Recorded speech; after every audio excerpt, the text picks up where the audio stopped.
hace unos años contactó conmigo Javier Pedreira, que es un guitarrista madrileño que tocó anoche, por cierto, conmigo y con Paloma. Okay. Que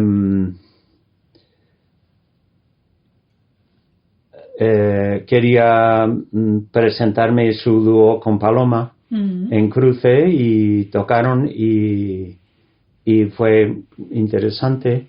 Después organicé un concierto en Cruce llamado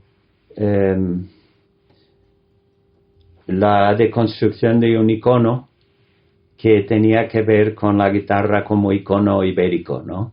Como uno de los símbolos de Iberia, junto con el toro y la mujer con la peineta, y etcétera, etcétera.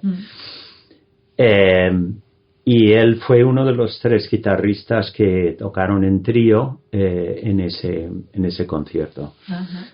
Y entonces resulta que él tenía un amigo guitarrista de Tenerife, que es Manolo, que tocó Laptop anoche, pero que es excelente guitarrista.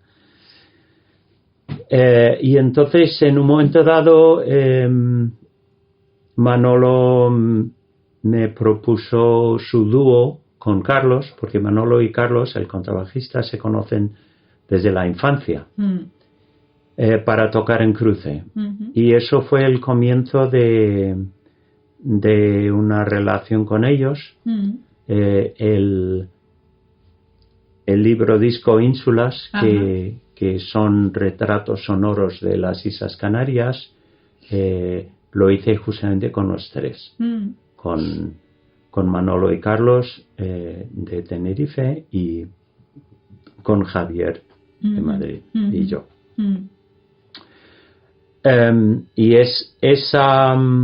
yo también tenía una amiga viviendo en esa época en Tenerife y trabajando como directora del Departamento de Musicología del Conservatorio Superior de Canarias. Entonces, llevo haciendo retratos sonoros desde los años 80. Ese es muy largo de contar, así que no lo contaré. Pero se me ocurrió un día un poco como hoy, frío y con poca luz y con la casa demasiado fría y se me caía encima. Pensé, bueno, y si voy a Canarias y hago unos retratos sonoros de Canarias con un poco de sol y buenos desayunos y buena compañía, ¿no?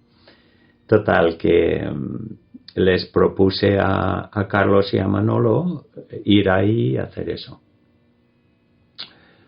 Al proyecto al que accedieron muy alegremente. Y entonces empezamos yo organicé varios viajes, pasamos por varias islas, hicimos muchas grabaciones y acabamos sacando el libro disco de todo aquello. Y eso me supuso, pues claro, conocer bastante más Canarias, porque claro, ir de isla en isla grabando, pues pasa eso. Digamos que esa es la explicación corta, porque también he dado clase en la Universidad de Las Palmas sobre cognición y creación musical, sobre el jazz en la literatura. He tocado en una exposición en el Ateneo de La Laguna de una pintora canaria que estuvo anoche en Cruce, por cierto, que es socia de Cruce. O sea que tengo más relaciones con Canarias, pero lo que encauzó, digamos, la relación musical fue esto. También he dado varios talleres de libre improvisación en Tenerife, nunca en Gran Canaria, hasta ahora. Y claro, a través de todo esto, pues he conocido a buena parte de la escena libre improvisación, tanto acústica como electroacústica en Tenerife, sobre todo. Con lo cual, claro, yo no tengo una perspectiva, digamos, informada sobre toda la escena de libre improvisación en las islas, sino sobre Tenerife, sobre todo. Eso que dicen en la ciencia, dicen, yo no necesito saber la verdad, me basta una buena hipótesis. Pues en este caso yo no necesito conocer a todos los músicos de Canarias, lo que me basta con conocer a algunos que son interesantes, estimulantes, buenos músicos y gente de buena gente, ¿no? Con esto ya me basta. No es que me sobre, pero me basta. Y es el caso, como creo que demostraron fuera de toda duda anoche, Manolo y Carlos, ¿no?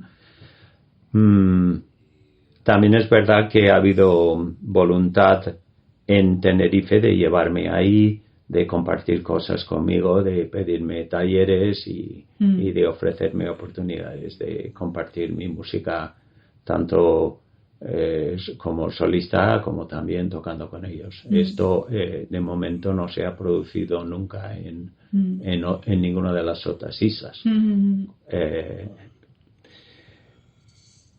¿Cómo lo veo? Pues mira, veo la escena canaria, por lo menos la que conozco, un poco como un microcosmos de lo que pasa en todo el mundo. Es decir, que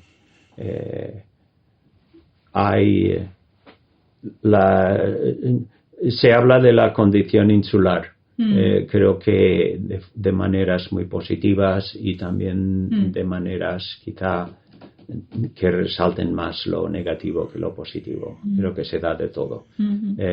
Y creo que con razón en ambos casos, ¿no?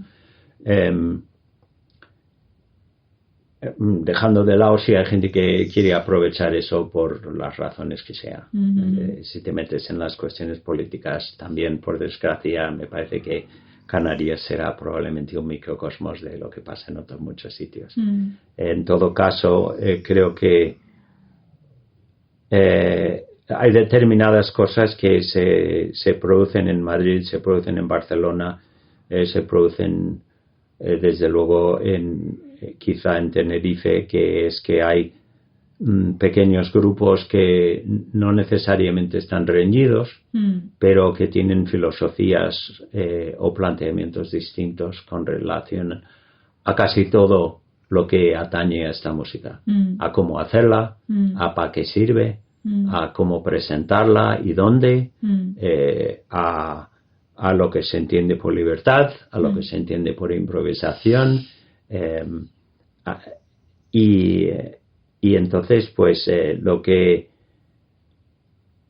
podría ser una pequeña comunidad relativamente solidaria, puede que lo sea más de lo que parece y puede que lo sea menos de lo que podría, vamos a decirlo así. En cuanto a nombres, yo no me he molestado en catalogar ni en establecer ningún tipo de jerarquía ahí. Y no, desde luego no empezaría a hablar de ello porque incluso los criterios pueden ser tan variados que no sabría dónde empezar. Puede haber gente que es muy interesante y muy buen músico con nula proyección, gente que ha dedicado todo su trabajo a buscar la proyección y el trabajo y muy poco a cuidar de lo que está haciendo, y todo lo que hay entre medias, ¿no? Entonces figuran dos músicos canarios en el libro que presentamos anoche. No figuran porque son lo mejor de Canarias, y no figuran porque son tinerfeños, no figuran por lo mucho que han hecho en pro de la libre improvisación en Canarias. Figuran porque, por las razones que te he dado, forman parte de la escena de Cruce. Y como el libro va de la escena que ha crecido en Cruce en estos últimos 24 años, pues tienen su más que merecida razón de estar ahí. ¿Que otros músicos canarios hubieran podido estar? Pues claro que sí. Y también de Singapur, y también de Madrid, que no están, pero deberían de estar. O sea, una cosa que digo en el libro es que así como hay 24 músicos en este libro, podían haber 48 o 96 fácilmente. Efectivamente, o sea que otra cosa es que se pudiera costear un libro así y que tardaríamos 8 años en hacerlo, ¿no? Yo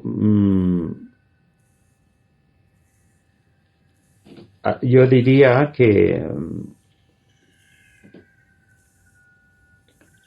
que parte de Cruce para mí ha sido justamente tomar decisiones sobre y gestionar de forma consciente, lo cual no quiere decir siempre acertadamente, un equilibrio entre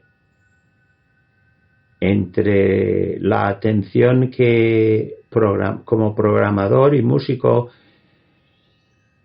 dirigía a la escena internacional o fuera de Madrid en general y a la escena local. Creo que realmente esa es una cuestión que dirimir. Y es una cuestión que si la he tenido que dirimir en Madrid, más se tiene que dirimir en Canarias. Cuando empezamos hace un cuarto de siglo aquí en Madrid, no había escena. Ninguna.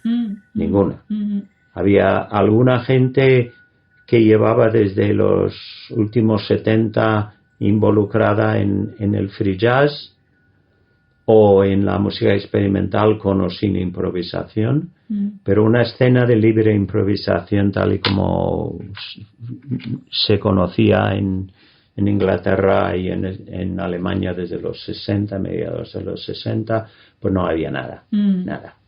Tuvimos que levantar aquello desde cero. Y eso que Madrid tiene una relación con el resto de Europa que es geográficamente difícil para Canarias. Entonces, para mí, la programación en Cruce y anteriormente en Música Libre, pues ha tenido que ser forzosamente... ha tenido que tomar en cuenta, digamos, 3 cuestiones. Una, traer a músicos desde fuera de España para que tocaran aquí y que los de aquí aprendieran de ellos. 2, que esos músicos que vinieran de otros sitios empezaran a ver qué es lo que pasa aquí. Muchas veces en los primeros años, cuando traíamos músicos de fuera, pues les pedíamos que dieran un taller además de un concierto, y no solo porque en un taller comparten lo que saben, sino porque eso asegura que estén 2 o 3 días, lo cual permite también unas sesiones informales con músicos locales, y esto no solo tiene unos beneficios recíprocos, es decir que ellos empiezan a ver quién hay aquí, cómo toca, y que los que están aquí o estamos aquí, pues aprendemos no solo del concierto y del taller, sino de tocar directamente con estos músicos. Además de ir a comer con ellos y sacarles pues todo lo que podemos de ideas y conocimientos y contactos y todo lo demás, ¿no? Luego, también el poder programar grupos de aquí o músicos de aquí para que empezaran a adquirir las tablas que solo se adquieren tocando delante de un público. Porque y tocar en el salón de uno es un trabajo muy importante, pero no es lo mismo que tocar delante de un público. Entonces, el constituir un espacio donde esa gente puede presentar su trabajo y un poco el estar pendiente de esa comunidad y de lo que puede ofrecer y a veces, por darte un ejemplo, ha habido veces y hace relativamente poco en estos últimos años en los que he dicho a alguien, mira, quiero que hagas un solo en cruce, porque cuando son músicos que he visto cómo han ido creciendo a lo largo de los años y he visto que es el momento de que hagan algo en solitario, porque un diálogo empieza a funcionar cuando tiene lugar entre dos personas que son capaces de sostener su propio discurso, no cuando uno depende del otro o viceversa. Entonces, ese tener que salir al escenario y presentar, pensar, defender y asumir lo tuyo propio, ese es un paso muy importante, ¿no? Y eso es algo que de vez en cuando veo a alguien que está como a punto de eclosionar y digo, mira, ahora vas a tocar en solo y si acceden, pues es muy... me produce mucha alegría, ¿no? Entonces, yo creo que en lo que se refiere a la escena canaria, hay decisiones que tomar. Una es hasta qué punto se quiere concebir una escena canaria y hasta qué punto se quiere concebir una escena canarión y una escena tinerfeña. Porque ya nunca es... o sea, es muy fácil trazar rayas. Es muy fácil ver la cosa distinta en la otra isla o pensar que se está tomando decisiones, en fin, todos lo que vienen a ser en realidad neuras, me parece, que yo las he vivido de formas extremadamente intensas aquí en distintas épocas. Yo creo que cada uno tiene que cometer sus propios errores, pero pienso que si puedo sugerir algo sería que se intentara trabajar juntos, cuanto más mejor, y que también que aprendieran algo. Puedo decir, por ejemplo, que en Madrid, aparte de la escena de cruce, hay una escena que gira en torno a raras músicas que organiza gente que no aparece mucho en cruce y cuyo público no aparece mucho por cruce y cuyos músicos no aparecen mucho por cruce. Hay unos pocos que sí. Y esa escena para mí es una alegría. Yo como no tanto como músico, porque tengo poco que ver con cómo manejan sus conceptos de libre improvisación, no son exactamente los míos, etcétera, etcétera, ¿no?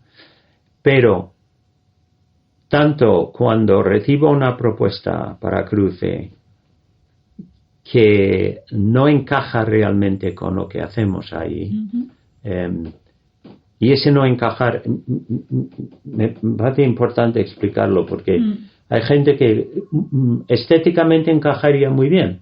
El problema es que llevan unos niveles de volumen que los vecinos no aceptarían. Y ahí ya no es una cuestión de gusto, ni de estética.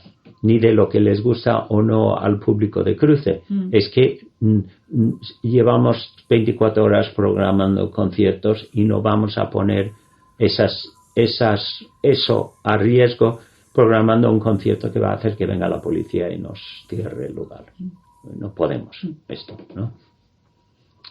Como otras propuestas que estéticamente no funcionan para nosotros, que igual están como a mitad de camino entre la libre improvisación y el free jazz, o van tan hacia la composición que dejan la improvisación en entredicho, que igual haciendo una música fantástica, pero que no encaja con las propuestas que nos hemos hecho para la programación en cruce. Entonces, el tener raras músicas ahí y poder decirles a esta gente, oye, aquí no va a funcionar, pero tienes este otro contacto. Como por otro lado, el que venga gente que encajaría perfectamente en las dos y que podemos decirles, mira, ya que venís y pagáis el vuelo o el autobús o el tren o el coche, pues quedaros y dar 2 conciertos porque nos beneficia a todos, ¿no?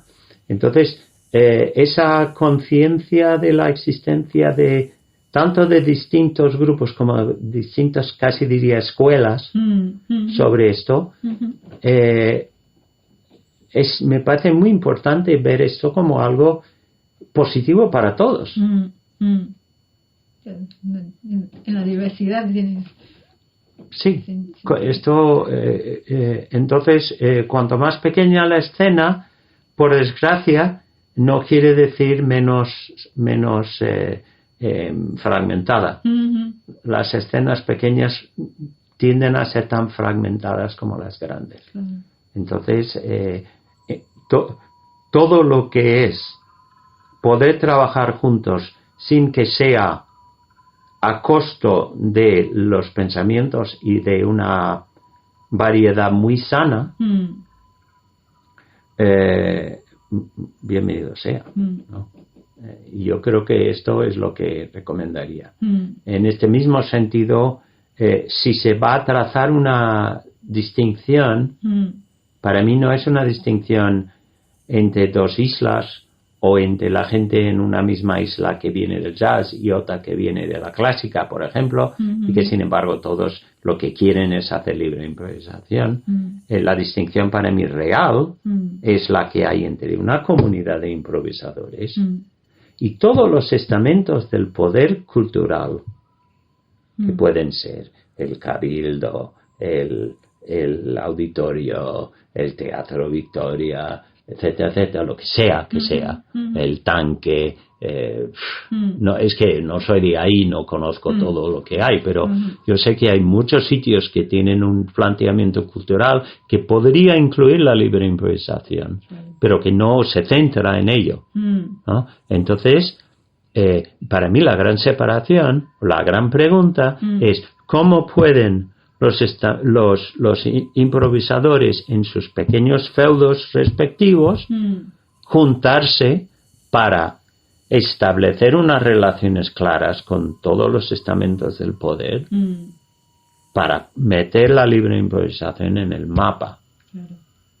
Porque si están trabajando individualmente y mirando a los demás como si fueran de otro planeta, pues quien sale perdiendo es el improvisador de a pie, para el que no hay conciertos y sobre todo no hay conciertos bien pagados, para el que no hay nadie que conozca realmente lo que hace ni el valor que tiene, etcétera, etcétera, y que quisiera ir a Canarias y tocar, quisiera ir a Canarias y conocer a músicos a los que invitar a sus proyectos y sus festivales y sus conciertos y sus países, pero que no puede ir, con lo cual no les conoce, que podría ir y dar talleres, pero que no puede porque en vez de juntarse todos los improvisadores de las islas o de las islas para pedir dinero, subvenciones, organizar festivales, conciertos, talleres, simposios, encuentros, jornadas. Pues está cada uno mirando para Marte o Júpiter y ahí nos quedamos, ¿no?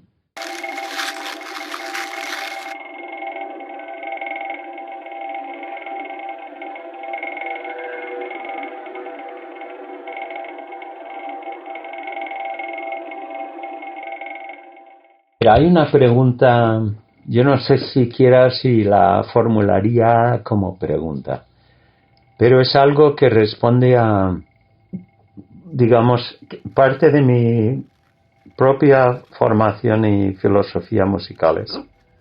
Y creo que es también quizá...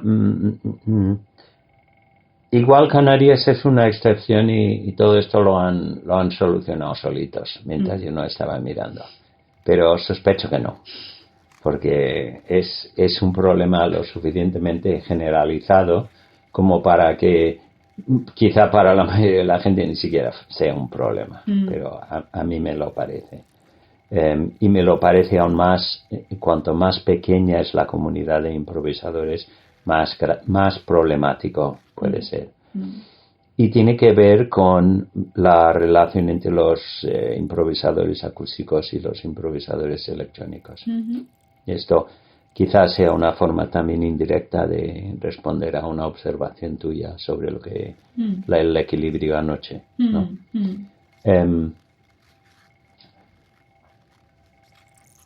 Generalizando mucho y bueno, que cada uno que decida lo que quiera con respecto a esta generalización, encuentro que los improvisadores acústicos tienden a trabajar juntos.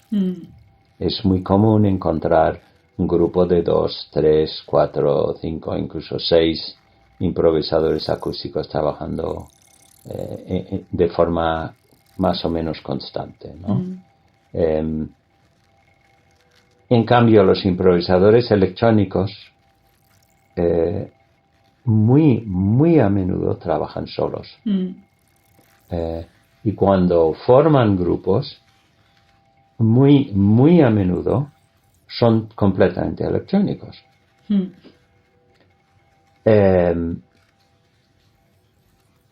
Y ahí ya surgen pues varias preguntas que no sé si es posible contestarlas del todo sin hacer generalizaciones que puede que no sean justas.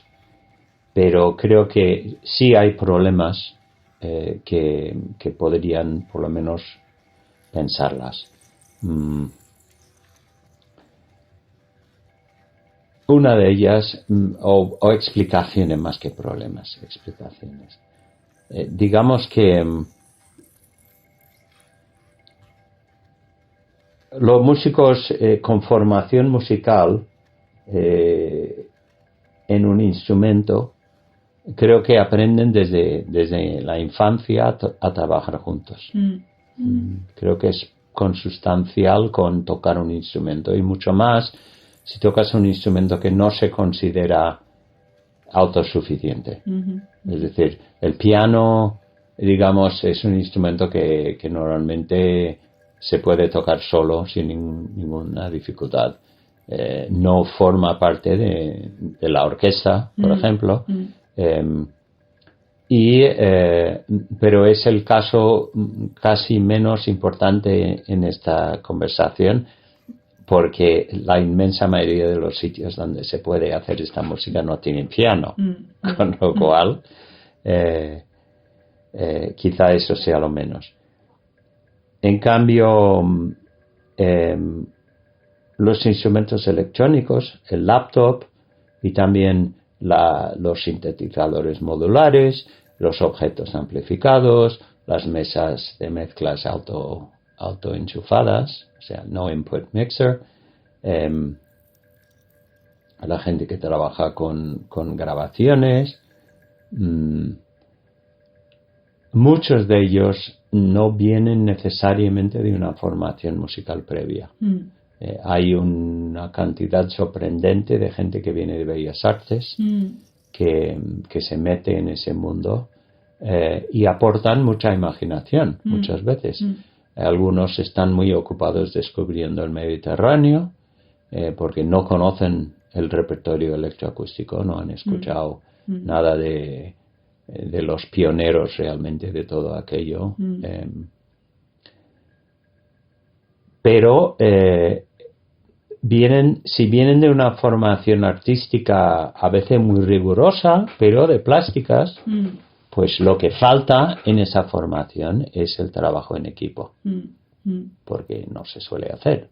No suele haber dos personas pintando el mismo cuadro, dos personas escribiendo el mismo poema, dos personas esculpiendo la misma pieza, ¿no? Y si lo hay, pues muchas veces es decididamente jerárquico. O sea, cuando viene Brancusi a trabajar con Rodin en París, Rodin hace la pieza en escayola y Brancusi la saca en mármol. O sea, la pieza la diseña y la concibe y la forma Rodin, y Brancusi es poco más que una mano de obra, ¿no? Por eso deja de trabajar con Rodin, obviamente. Y cuando se lo preguntan, dice, pues he dejado de trabajar con él porque nada crece en la sombra de los grandes árboles. En cambio, entonces, muchas veces nos encontramos con improvisadores electroacústicos que trabajan solos y porque no tienen la escucha colectiva y colaborativa que hace falta para tocar en grupo. También porque en gran parte la electrónica es mucho más primitiva que los instrumentos acústicos.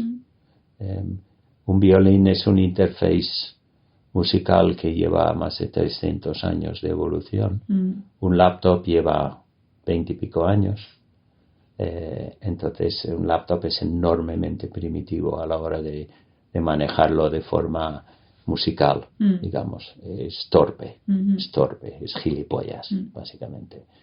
Entonces hay mucha gente que como por un lado no viene de una formación musical, digamos, tradicional, dentro de la cual incluyó el aprender a tocar una guitarra en una banda de rock. O sea, no me estoy refiriendo a formación de conservatorio y todo esto. No voy por ahí.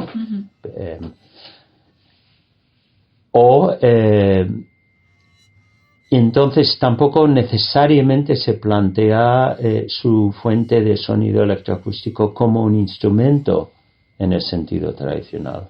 No piden de un no input mixer, de un laptop, de unos objetos amplificados, no piden una velocidad de respuesta, una capacidad de cambio, una posibilidad de adaptación que pedirían automáticamente de un instrumento acústico, automática y necesariamente, ¿no? También hay otra cuestión también asociada con la idea del artista individual, del pintor, del poeta, etcétera, que es que tenemos unas ideas recibidas sobre lo que es la individualidad y la integridad estilística. No esperamos que alguien pinte un cuadro puntillista hoy y mañana pase al cubismo y pasado mañana pues a la abstracción geométrica y tendemos a pensar que hay un estilo, hay una factura, digamos, consustancial con la identidad del artista.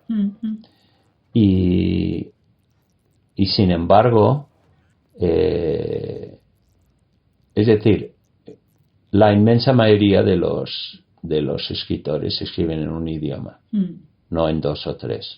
Hay excepciones, algunos admirables, pero la inmensa mayoría escribe en su idioma y punto. Ahora, no nos sorprende nada que esos mismos autores sean trilingües. Nos parece parte de su grado de cultura. En la libre improvisación tienes tu propia identidad como músico, pero te puedes encontrar tocando en situaciones extremadamente variadas. Entonces, parte de esa identidad puede que no sea tanto cuestión de la constancia estilística como de la agilidad, la flexibilidad sonora y discursiva, ¿no? Esto es algo que no se da tanto en un pintor o en un artista de performance o un instalador o en un poeta. Entonces, si es de ese mundo que llegas a la electroacústica, pues puede que no tampoco te lo plantees, no te lo pides, ¿no? Entonces, de repente, se encuentra alguien que toca el no input mixer con alguien que toca el violín, y ¿dónde está la capacidad de diálogo? ¿Dónde está la reflexión sobre lo que sí no puede hacer un violín, sobre lo que sí no puede hacer un no input mixer? ¿Dónde está la búsqueda de lo que pueden compartir y lo que necesariamente será distinto, y cómo ambas cosas pueden ser definitivas y positivas para la elaboración de un discurso muy interesante, justamente porque hay suficiente diferencia para que sea estimulante y suficiente en común para que puedan trabajar en crear algo juntos, que no sea pura incoherencia, ¿no? Con lo cual tienes, por un lado, a los electrónicos, que muchos de ellos no tienen posibilidad de trabajar con otros, y por otro tienes a mucho músico acústico que encuentra el lenguaje de la electroacústica absolutamente extranjero e impenetrable. Le suena chino. No entiende los criterios musicales, rítmicos, melódicos, tímbricos, nada. No entiende nada, ¿no? Y esto lo que hace a efectos prácticos, ya pensando ya en términos de comunidad, en términos de bolsillo también, lo que hace es que hay dos pequeñas comunidades de improvisadores que ni se conocen o no coinciden, o coinciden en un espacio pero no tocan juntos, y de lo poco que hay solo puedes contar con la mitad para una cosa u otra. Es ridículo. Ridículo, ¿no? Claro, mi formación avanzada tanto en electroacústica como en composición ha sido específicamente en el campo de la música mixta. Ha sido cómo afrontas estos desafíos, ¿no? Y yo creo que es un tema que necesita urgentemente tratar. Urgentemente. Porque vivimos, ni siquiera, o sea, cuando yo escuché esa primera pieza de Davidovsky en el 75 y me pareció tan fascinante, no era solo fascinante como arte, era fascinante como planteamiento absolutamente candente en ese momento. En un momento en el que compositores como Penderecki, Lutosławski, Xenakis, Ligeti estaban reflejando conscientemente en su composición acústica conceptos que habían presentados e introducidos en el discurso musical los electrónicos. Las piezas orquestales de Xenakis, las orquestales de Lutosławski, de Penderecki, de los 70, suenan electrónicas. son orquestales, pero suenan electrónicas, porque el manejo de la tímbrica, del ritmo, de la densidad, las ideas de frecuencia y de duración vienen de la electrónica, ¿no? Ya no son los años 70, ha pasado mucho tiempo, ¿no? Y la cantidad de música, no de libre improvisación, sino de música que oímos todos los días en el supermercado, en la radio, en el taxi, la cantidad de esa música hecha completamente de forma digital es gigantesca. Sí. Igual se le pega una voz humana encima, que a veces suena humana y otras pasa por un autotune o un vocoder y ni siquiera. Resultados, si somos pocos y encima divididos en dos grupos, pues es malo para todos, ¿no? Entonces a mí me gustaría ver, si bien hace unos años y según el sitio, incluso hoy, había mucha relevancia en dar talleres de improvisación y de libre improvisación, me parece cada vez más importante ahora unos talleres donde se juntan a los electrónicos y a los acústicos y se les empieza a sacar las cosas a relucir y a poner sobre la mesa los problemas, los conceptos para mí erróneos, las actitudes, las inseguridades, porque eso no es que vaya a mejorar la improvisación, es que va a mejorar la libertad, y no es poco.